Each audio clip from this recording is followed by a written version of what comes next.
بھی پنجاب کی تنظیم سازی مکمل کر لی گئی۔ مقامی ہوٹل میں ضلع ملتان اور تحصیل کے 9 منتخب عہدیداران کی تقریب حلف برداری مکمل۔ مزید ہمیں جنید انور بتائیں گے۔ جی جنید بتائیے گا۔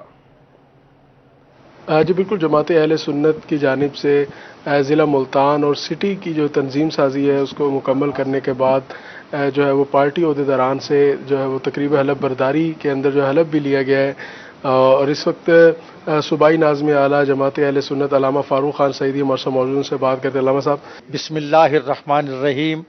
محترم، گزارش یہ ہے کہ جماعت اہل سنت پاکستان وطن عزیز کی نمائندہ غیر سیاسی دینی و روحانی جماعت ہے، اور اس کا مقصد دنیا بھر میں بالعموم اور پاکستان میں بالخصوص مقام مصطفیٰ کا تحفظ اور نظام مصطفیٰ کی تبلیغ شامل ہے۔ یہ الحمدللہ اس جماعت کی پنجاب بھر میں رکنیت سازی اور تنظیم سازی تیزی سے جاری ہے۔ ہم تمام ڈویژنل صدر مقامات پر کنونشن منعقد کر رہے ہیں۔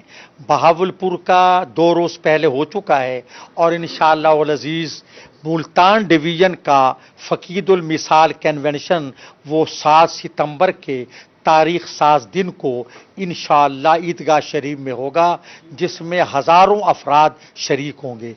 جی بالکل، علامہ فاروق خان سعیدی صوبائی ناظم اعلیٰ جماعت اہل سنت کا ایک دفعہ پھر ان کا کہنا ہے کہ جماعت اہل سنت۔ شکریہ جنید انور، آپ نے اپڈیٹ کیا۔ ضلع کونسل